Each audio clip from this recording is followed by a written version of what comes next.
चलिए बाल दोस्तों, आप सबको मेरा प्रणाम। दर्शन विद्यालय के सभी शिक्षकगण तरफ से मैं आपका इस वीडियो में हार्दिक स्वागत करती हूँ। सबसे पहले हम हिंदी धोरण 7 में तब याद तुम्हारी आती है इस काव्य का अभियान करेंगे। इस काव्य को अच्छी तरह पढ़ेंगे, लेकिन इसके पहले आपको क्या करना है, दर्शन विद्यालय की YouTube चैनल को सब्सक्राइब करना है, लाइक करना मत भूलिएगा और बेल बटन को प्रेस करना है। तो चलो, सब तैयार है मेरे साथ? तो चलिए, तब याद तुम्हारी आती है इस कविता में हम ईश्वर यानी कि सृष्टि की रचना करने वाले जो ईश्वर है उसको हमने किस तरह से याद किया है, यह कविता में सब बताया गया है। तो सबसे पहले हम इस कविता का सुंदर से गान करेंगे। आप सब मेरे साथ इस कविता को गाना है। तब याद तुम्हारी आती है इस कविता को राम नरेश त्रिपाठी ने अपने हाथों से लिखा है।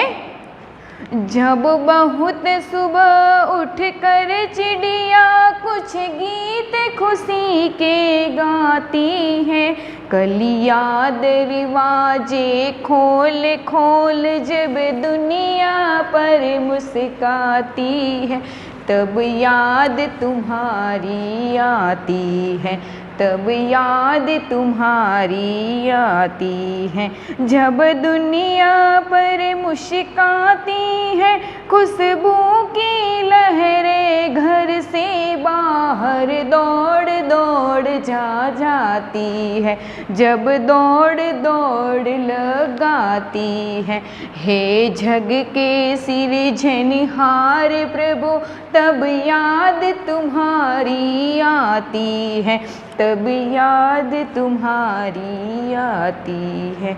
जब छम छम बूंदे गिरती है, बिजली चम चम कर झाती है, मैदानों वन बागों में ये हरियाली सुंदर छाती है, हरियाली सुंदर छाती है, हरियाली है लहराती है।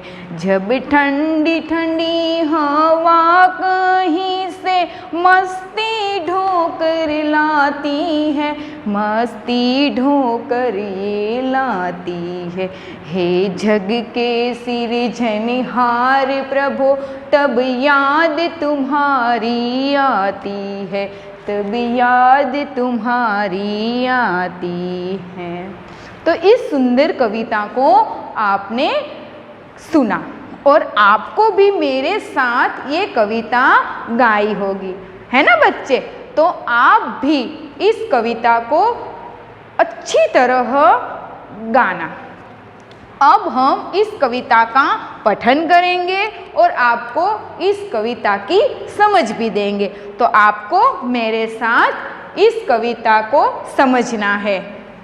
सबसे पहले, जब बहुत सुबह चिड़िया उठकर कुछ गीत खुशी के गाती है। जब सवेरा होता है, सुबह का जो वातावरण होता है, सुबह का वातावरण बहुत ही खुशनुमा होता है। कैसा होता है बच्चे?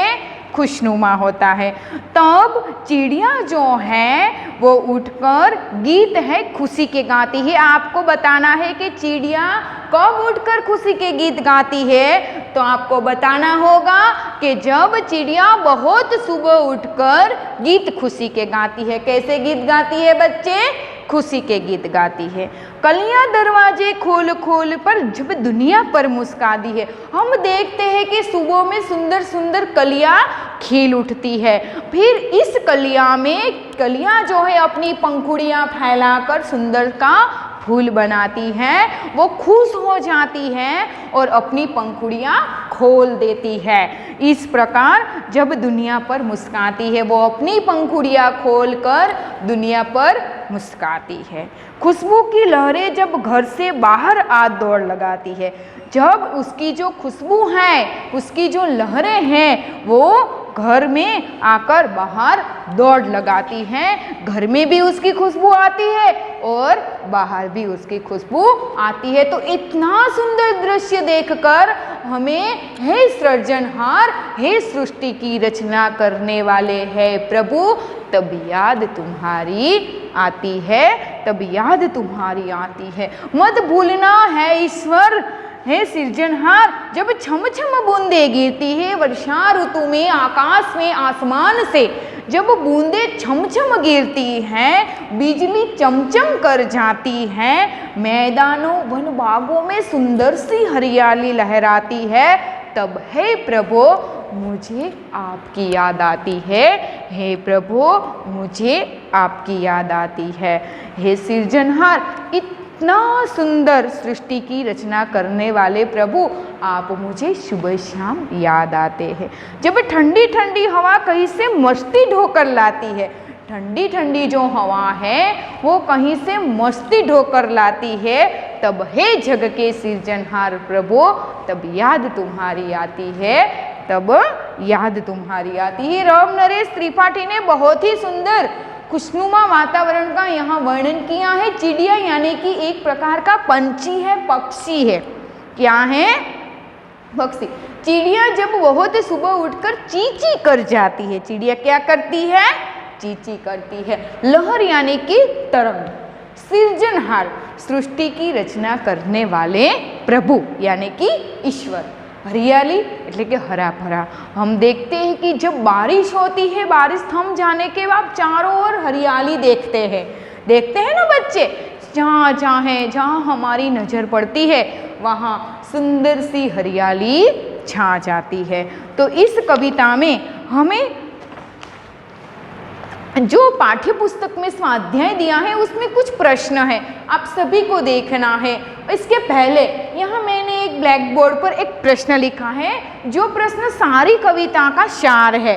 तो आप सभी को ये प्रश्न पर ध्यान देना है, अच्छी तरह उसको पढ़ना है और मेरे साथ आपको इस प्रश्न को समझना है। सबसे पहले कवि को ईश्वर की याद कब आती है? बच्चे, ये बहुत ही सिंपल प्रश्न है।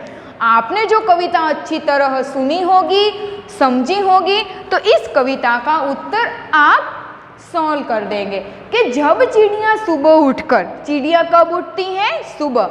सुबह उठकर खुशी के गीत गाती हैं, जब कलियां फूल बनकर दुनिया पर मुस्काती है। क्या कहा है कि जब चिड़िया सुबह उठकर खुशी के गीत गाती हैं, जो कलियां हैं वो फूल बनकर दुनिया पर मुस्काती है। क्या करती है? दुनिया पर मुस्काती है। और बिजली है जो आकाश में जब बारिश होने वाली है, घना बादल छा जाता है, तब जो बिजली है वो चमचम करती है और पृथ्वी पर हरियाली छा जाती है। तब इस सब को देखकर हमें ईश्वर की याद आती है। किसकी याद आती है? ईश्वर की याद आती है। इसीलिए हमें ईश्वर की इस रचना करने वाले, सृष्टि की रचना करने वाले प्रभु का हमें आभार मानना चाहिए, धन्यवाद देना चाहिए, क्योंकि हमने जो दो आंखें दी है प्रभु ने इस सुंदर दृश्य को देखने के लिए दी है। हमें इस दृश्य को देखने के लिए कहा है। तुम्हारा स्वाध्याय का पहला प्रश्न है कि चिड़िया खुशी के गीत कब गाती है? सभी बच्चों को मालूम है ना बच्चे? ठीक है, चलो तो इसका उत्तर आप जरूर देंगे मुझे। जब के चिड़िया खुशी के गीत कब गाती है? बहुत अच्छा, बहुत सुबह उठकर चिड़िया खुशी के गीत गाती है। सुबह होने पर प्रकृति में कैसे बदलाव आता है? कैसा बदलाव आता है? हम सुबह में आँख खोलते हैं हमारी, तो उसे प्रकृति में कैसा बदलाव आता है? सुबह का वातावरण सबसे पहले तो खुशनुमा होता है, पंछी की आवाज़ आती है, हरा भरा मैदान देखने को मिलता है, फूल की कलियां दिखने को मिलते हैं। थोड़ी देर बाद इस कलियां फूल बनकर लहराती है। सभी का वातावरण में हमें बदलाव आता देखते हैं। पृथ्वी पर हरियाली कब छा जाती है? जब बारिश की जो बूंदें हैं, जो बारिश की जो बूंदें हैं वो धरती पर गिरती है, तब हमें हरियाली छा जाती है। हरियाली कहाँ कहाँ दिखाई देती है बच्चों? आपको मालूम है कि हरियाली कहाँ कहाँ छा जाती है? बहुत अच्छा, हरियाली मैदानों में, वनों में और बागों में। कहाँ कहाँ? मैदानों, वन और बागों में छा जाती है। कहाँ कहाँ छा जाती है? मैदान, वन और बागों में। अब हम प्रश्न है सबसे पहले कि आपको ईश्वर की याद कब आती है? आपको ईश्वर की याद कब आती है? जब हम सुबह का सुंदर दृश्य देखते हैं तब हमें ईश्वर की याद आती है। कब आती है? सुबह का खुशनुमा यानी कि सुंदर दृश्य देखते हैं तब हमें ईश्वर की याद आती है। दूसरा प्रश्न है, सुबह होने पर प्रकृति में कैसे बदलाव आते हैं? सुबह होने पर चिड़िया सबसे पहले खुशी के गीत गाती है, कलियां अपनी पंखुड़ियां फैलाकर फूल बन जाती है और सुबह का जो वातावरण है वो खुशनुमा होता है। खुशबू की लहरें जो हैं वो बाहर निकलकर चारों ओर फैलने लगती है। पृथ्वी पर हरियाली कब छा जाती है? आप प्रश्न है, पृथ्वी पर हरियाली कब छा जाती है? तो आप सभी को इसका जवाब देना है कि जब वर्षा की बूंदें धरती पर गिरती हैं तब पृथ्वी पर हरियाली छा जाती है। आपको पता है कि हरियाली क्यों छा जाती है? जब वर्षा ऋतु का माहौल होता है, वर्षा का माहौल होता है तो आकाश यानी कि आसमान से छम छम बूंदें गिरती है। छम छम बूंदें गिरने के कारण, वर्षा ऋतु की छम छम बूंदें गिरने के कारण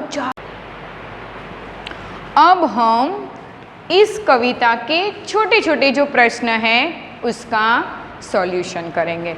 तो सबसे पहले आप इधर ध्यान आपिए कि सुबह खुशी के गीत कौन गाता है? सभी को मालूम होगा कौन गाता है। चलो, बहुत अच्छा, चिड़िया। कौन गाता है? चिड़िया। दूसरा है, सुबह दुनिया पर कौन मुस्कुराता है? कलियां या पत्तियां? किसको पता है कि सुबह सुबह दुनिया पर कौन मुस्कुराता है? सबसे पहले सुबह पर किसकी मुस्कान होती है? कलियां। किसकी? कलियां की। वर्षा ऋतु में बूंदें कैसे गिरती है? वर्षा ऋतु में जो बूंदें हैं वो कैसे गिरती है? डम डम या छम छम? बहुत अच्छा, छम छम। कैसे गिरती हैं? छम छम। आगे है, कैसी हवा मस्ती ढोकर आती है?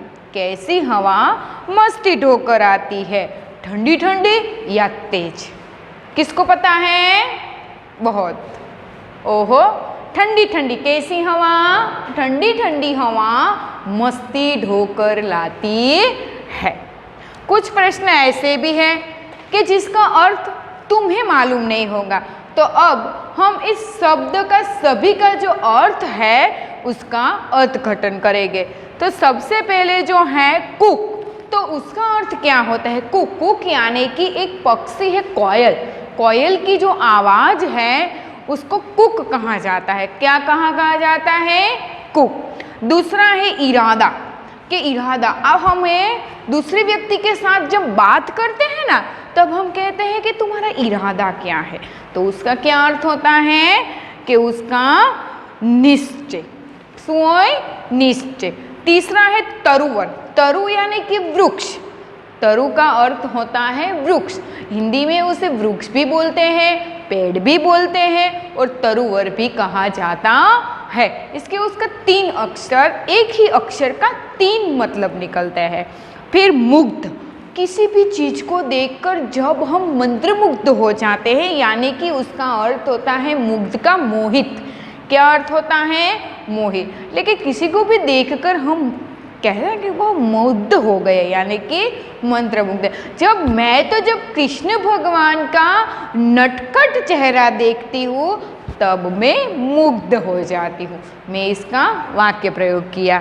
इस प्रकार गुजारिश, गुजारिश यानी कि निवेदन। हमें किसी को भी निवेदन करना है, गुजारिश करनी है तब कि जबकि मेरे पापा हैं, आप बच्चे हैं, आप तो बहुत जिद्दी होते हैं, मुझे मालूम है। जब आपको आपके पापा या मम्मी के पास से कुछ चाहिए तो क्या करते हैं? उसके सामने गुजारिश करते हैं, यानी कि निवेदन करते हैं कि मम्मी मुझे नई साइकिल ले दो, मम्मी मुझे नया बाइक ले दो।